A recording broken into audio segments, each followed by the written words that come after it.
Hello guys, in this video I'm going to show you where you can find your saved jobs on Indeed. But first I wanted to tell you that don't forget to subscribe, because at 10,000 subscribers I'm going to show you my YouTube revenue statistics and my growth strategy, how you can make money online.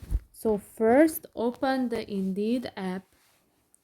After that, click on the three lines at the top of the screen and you can see the My Jobs option. Click on that and here will appear your saved jobs, your applied jobs, the interviews you had, and the archived jobs. So here you will find all the necessary information regarding your jobs. So I hope this video was helpful for you. If yes, please consider subscribing and see you in the next one. Bye bye.